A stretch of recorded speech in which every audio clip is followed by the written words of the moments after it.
On a previous video on part 1, I discussed what makes an accurate precision rifle series rifle. I showcased how I manufacture those rifles, what I do on the lathe and what I look for.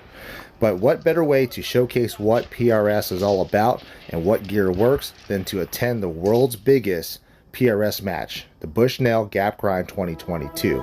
We're going to pick it up on part 2 on this video. I'm going to share my experience with you guys and show you guys what it takes to compete at the top level in PRS. Stick around.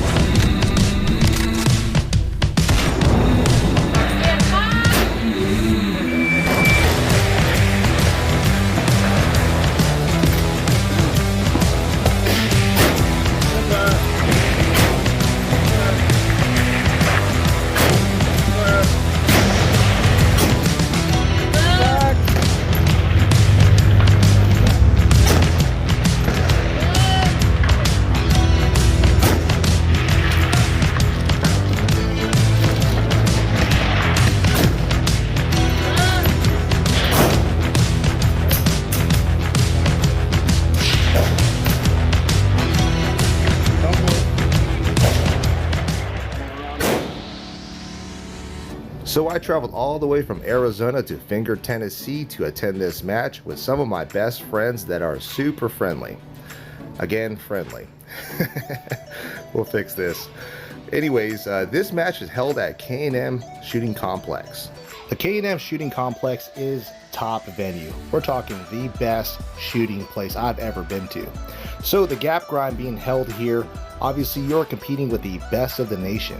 With 400 competitors, this makes it the largest coordination of safety in any kind of PRS match in the whole world. Now, quick little rundown on how the Gap Grind works. This is basically a two-man PRS team. You register as a pro or an amateur. Now, shooting as a pro, you have to abide by all PRS rules. This means that during your course of fire, there's no guidance given. However, as an amateur shooter, any pro could actually give you any kind of guidance and pretty much do everything besides pull the trigger. This gives a very unique opportunity for somebody that's just getting into PRS to learn from the best of the world. Also, as a pro, you can pretty much instill the fact that you know what you're doing and compete at the top level while helping somebody out. So I was shooting as an AM and Ray from the X-Ring was my pro. Some of my courses of fire are a little bit different and more generous on the target size, or some of the courses of fire had less movement to do. So there's certain criteria that has to be met in order to shoot as an amateur or pro. Now, I have shot some PRS matches in the past at my local club. However, these matches were not a sanctioned PRS match, so this still qualified me as an amateur. Now, the match directors do check your practice score and practice score history. And for instance, you shot the last 3 matches that are sanctioned PRS matches and have scored top 15, they will automatically bump you up to a pro. They do something called a class up. This allows for a fair match on the Gap Grind, therefore there's no really sandbagging involved. With that quick rundown out the way, let's talk about preparations for this match and what I had to do. So without a doubt, this hobby can be very expensive. You take account your ammo, your reloads, your rifle and gear, the travel, the hotel, the airplane tickets, whatever, it ends up being a $1,500 weekend. So kudos to those that are able to compete at these matches on a regular basis. As an average Joe that I am, blue collar worker, I could only attend 1 or 2 a year, to be honest. But with that said, there's a misconception out there that PRS competitors or getting into this hobby is a total gear race. I'm here to tell you that that really isn't true. Yes, there's a lot of YouTube videos and channels out there misconveying the fact that you need to buy this certain reloading gear, this is going to make you a better shooter, and whatnot. Now, everybody's mileage will vary. I'm here to tell you that I'm basically using a typical Remington 700. This is a Remington 700 PCR. The only thing that I've done to this is rebarrel the thing with a Krieger barrel, added a couple man accessories like the Baker wings here from MDT. I've added API Gen 3 Fat Bastard and a Trigger Tech trigger. Now, obviously it looks pretty cool. It's been Cerakoted and hydro dipped by ATF Hydrographics. Huge shout out to him. But when it comes to basically a saying that I've always said to folks, a rifle is only a tool and the tool is only as good as its user. So you don't need to have the best gear, you just need to know how to use it. 30-50 FPS, 7SD, 45 thou off the lands. Now, through my endeavor building hundreds of rifles both in center fire and rim fire and testing at 100 yards, I started noticing some certain aspects of accuracy. And what I mean by that is testing at 100 yards and punching paper and trying to get those super tight groups and low SDs at the muzzle is going to lead you down a path of disappointment when you're trying to shoot long range. I'll further explain on this, but to give perspective, each rifle has a certain characteristic in its performance downrange, and one of those characteristics is its ballistic coefficient deviation. How that bullet travels down the bore and engraves the bullet will actually deviate its ballistic coefficient and thus vary its performance downrange. Now, in my humble opinion, if you're trying to develop a load for a rifle that's going to compete in PRS, spend less time behind the reloading bench and set a realistic goal. There should be no reason to be chasing these quarter-inch groups and single-digit SDs. In fact, a rifle that will shoot just under MOA will still compete at the top level for PRS. Left lead. Impact center.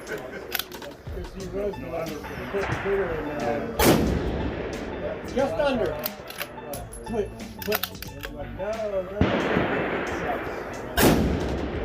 One more on the mover. A little too much lead, I can't see. RO. 1-7.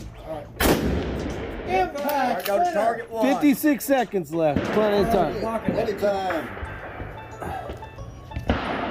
Son. Set it up. Impact. 45 seconds left. That was high, Kenny. Push Come a little down. more wind, ticks on 92. Target 2. 36 Impact seconds. center. Do a 10th left. Copy. 33 seconds. Right, target 3. 30 seconds. Impact center. Center. 4. Target 4. 22 seconds. Impact center. 15 seconds. You got good time. Take a good pull on it. You got a lot of time, Kenny. This is your last shot. 7, 6. Impact. Good run. Bag out, flag in. Nice job, buddy. For dropping 3, shooter 7.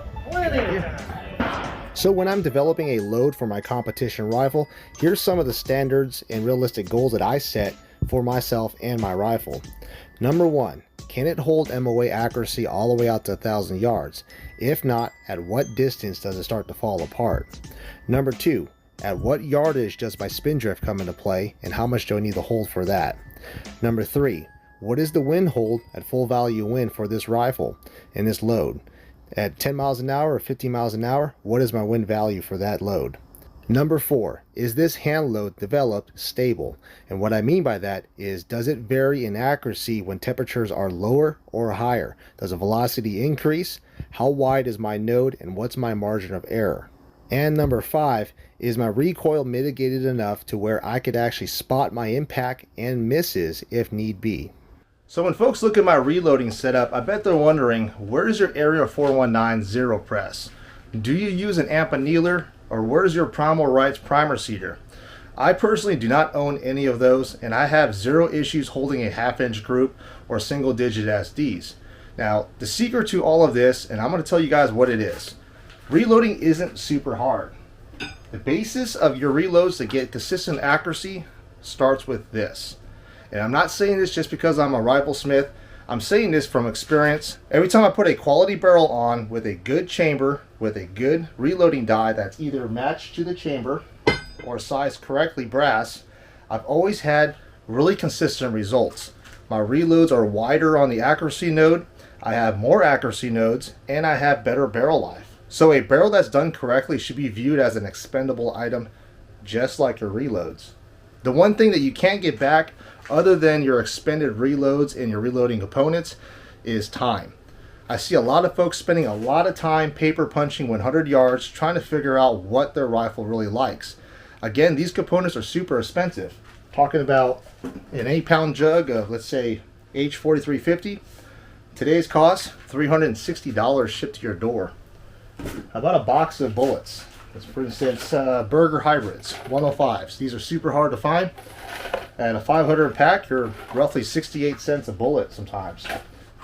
So folks that spend a lot of time on the 100-yard line trying to figure out what their rifle likes because their rifle's super picky on their accuracy, they're spending a lot more components than what a cost of a barrel or having somebody spin up a barrel for you. Now my suggestion is, if you want to know if your rifle will benefit off your reloads, this is number one, go out there and buy match grade ammunition. If you put match grade ammunition down your pipe and it can hold at least a 3/4 MOA group, reloading may be a good option for you. If it doesn't hold a 3/4 inch MOA group, it's not hard to get a barrel spun up by a good riflesmith or get a pre-fit from Crown Ridge Barrel Works. So the biggest benefit of having a quality barrel is two things. Number one is going to give you less frustration on your reloads. You're going to have more consistent accuracy and wider accuracy nodes. This is going to save you components and time in your reloads. Like I mentioned on part one when I talk about cutting a chamber, the person that's cutting the chamber should know the dimensions of the chamber and what reloading die best matches that chamber. So if you guys have missed part one, I'll link it on the top right here. Definitely check that out when I'm talking about basically how I chamber these rifles. But like I mentioned, a quality barrel is going to really save you components and time and frustration, give you more consistent results downrange. Not only are you able to achieve those results, a quality barrel could also give you a heavier contour in which you could actually shoot more strings of fire without overheating the barrel, as well as a better balance of the rifle. So this is one of the questions I usually get, and basically what reloading dies do I use? Now on part one I did talk about how I make my own dies. So this is a custom 6GT bullet seating die and full-length sizing die. Some of the reamers that I have spec'd out are actually spec'd around the Redding body die here. So I would use either a Redding body die or a Mighty Armory full-length sizing die. And as far as neck tension, what I like to use and what I recommend is the Lee collet die. Now the collet die doesn't have an expander ball, and I do make my own mandrels for the certain neck tensions that I need. Now as far as bullet seating dies, I've been playing around with 3 different options. One of them is the RCBS Gold Medal Match bullet seating die with the window. Frankfurt Arsenal has also made one very similar to this, which is also a universal die here, as you can see here. And then the other thing I've been playing around with is an actual hydraulic bullet seating press, basically an arbor press. So this is a 21st century hydraulic bullet seating arbor press with L.E. Wilson bullet seating dies. Now what I use this press for is to pretty much cull the cartridges that had excessive bullet seating pressure. The ones with excessive bullet seating pressure or lack of pressure usually vary the case-based ogive measurement, which in turn will affect the accuracy or put you out of your node. Another added benefit to using this style arbor press for seating bullets is that my concentricity usually falls within 1/1000ths or less.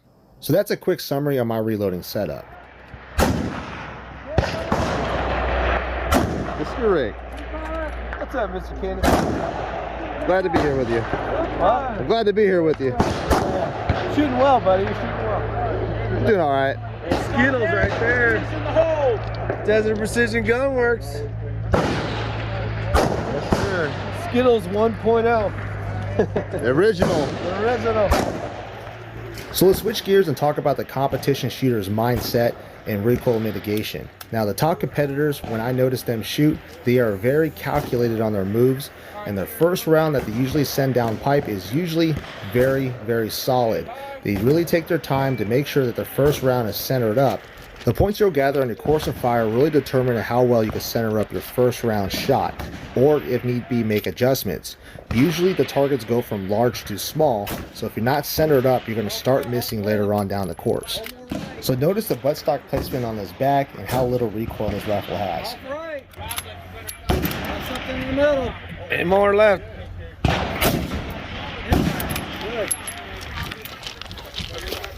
Yeah, 20 pounds.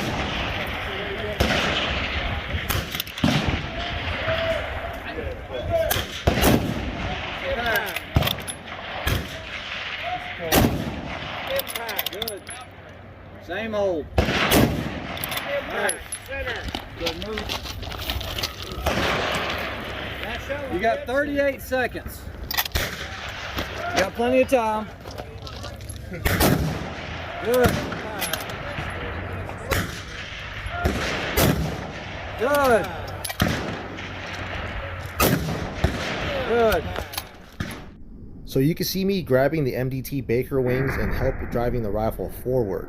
Also, the API Gen 3 Fat Bastard is the muzzle brake being used, which really helps tame down the recoil. Unfortunately, I couldn't find my wind hold on the first 2 shots. So at this match, this is the first time I actually utilized the Armageddon Gear big ass bag. Now I have the one that's a little bit smaller than this, and I've always found that thing to never kind of give me any kind of benefit at all. But at this match, the big ass bag, which is actually the name of it, has really benefit getting some solid positions. And you can see here that Ray utilizing this bag on a mover target here. And you can see he's really solid and he's getting his impacts down range.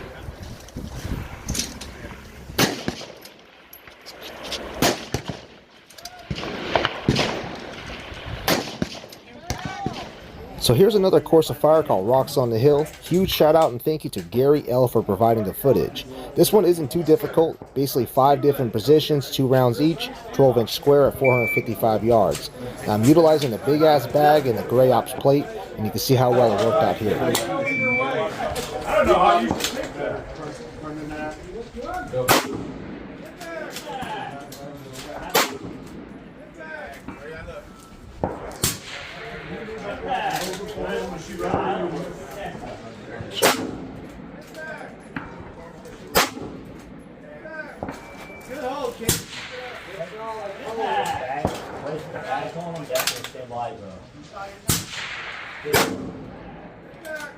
Really solid.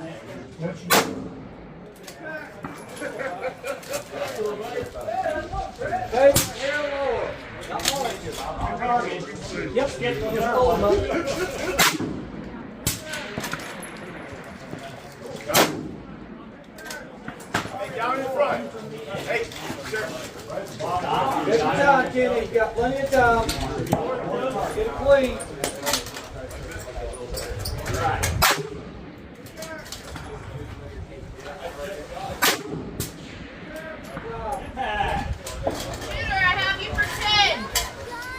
Well folks, to wrap up this 2-part series about what makes an accurate PRS rifle, as well as what is PRS all about, I first want to thank you guys for sticking around this long. I know these videos can be very long and daunting, but hopefully some of this information conveyed to you guys and has helped you out. I also want to thank my pro shooter, Ray from the X-Spring channel. Huge thank you for helping me out and mentoring me during my courses of fire. I know it was a little bit of a struggle bus on some of the stages, and I really appreciate the patience and willingness to work with me, as well as the other pro shooters that helped me out pretty much enjoy my first sanctioned PRS match. Now, me and Ray did shoot for Zeiss Optics, so I also want to thank Zeiss for coming out and help supporting us. I've actually ran the S5 scope, that's what I had on that PRS rifle. In fact, those optics has actually given us a benefit on one of the courses of fire. Now, Ray was running the S3, I had the S5, and actually at one of the courses of fire on day 1, we had the sun setting, and it was basically right in our face.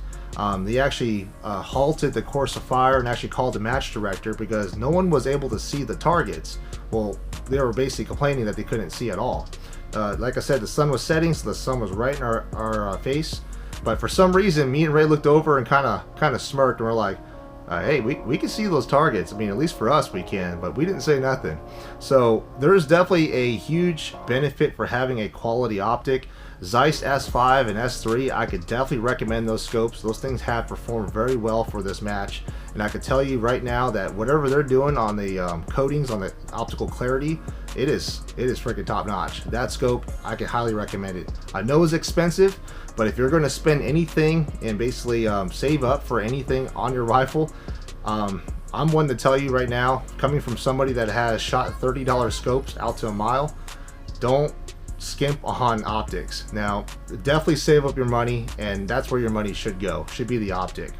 I'm not saying that these other optics will not perform, but what I'm saying is that there's a huge difference on optical clarity and also an advantage, for instance, that same scenario that we had with the Sunset. So, like I said, this was my first sanctioned PRS match. I had humble expectations to come in and at least place 50%, obviously with hopes to do better, right? So I've actually managed in my class as an amateur shooter to come in at 42nd place out of 186 amateur shooters, and I've actually got 143 shots. The #1 amateur shooter got 176, so that's a 81% hit ratio. So it wasn't too bad. Obviously I could do better. There was a stage that I automatically threw 10 points away, and that was a stage where you couldn't touch the scope. Now, let me talk about this one. I didn't get any footage on this one. This was day one, but basically on this stage, it was a holdover stage, and just subconsciously, I don't know what it was. My first 2 shots were hitting very low. I think either I had a 1 mil dope that was off on my reticle, but I automatically went and grabbed the scope before anybody was able to stop me. Now that automatically DQ'd me for the stage, and that was 10 points just gone. So unfortunately, that's what it was. You know, the main thing about it is to not dwell on that situation. In fact, the mindset of a competition shooter shouldn't be dwelling on previous competitions in the past or previous stages. You just got to continue on and keep doing your best, have a positive mental state, and make sure that your next course of fire, you're going to be spot on it. Now, with that said, I had a great time. PRS is a completely different ball game. I could definitely tell you that not only do you need to know marksmanship and know how to build positions, you definitely need to know a little bit about your rifle and the ballistics downrange. Now, that's what makes this sport, in my opinion, pretty much challenging over, like, for instance, 22 rimfire. This sport basically encompasses the fact that you need to know how to reload, or you need to know at least what your ammo is doing. Or 2, you also need to know how to build positions just like 22 rimfire, but you have recoil and recoil mitigation to deal with. Not to mention the you know, the percussion and blast of air that's coming in your face is going to make you blink, and that could throw you off your sight picture. So it's a whole different mental game. In fact, I think PRS, in my opinion, for centerfire is actually harder than majority of other style matches. So I'm definitely going to state this. I am no way going to say I'm a pro at anything. I think everybody that watches YouTube videos should always take every video, including mine, as a grain of salt. Always try things yourself to figure out what works. Now, just because I'm showing you my reloading gear, my rifle setup and whatnot, doesn't mean it's the best. What's the best for you and what's going to work for you is the one that you tried and has gave you the actual results you wanted downrange. Now, with that said, I'm definitely not egotistical enough to say I'm a pro or put pro in my name. I'm basically just here to share my experience with you guys, obviously learn as well with you guys. Hence the reason why I say let's learn precision together. So like I mentioned, if you guys have a comment or maybe a question you perhaps wanted to ask, throw it down below. I'll do my best to answer that. And again, I do want to thank you guys for sticking around and watching and helping us learn all together. That's what makes this sport great. Well, thanks for watching, folks. I'll see you in the next video.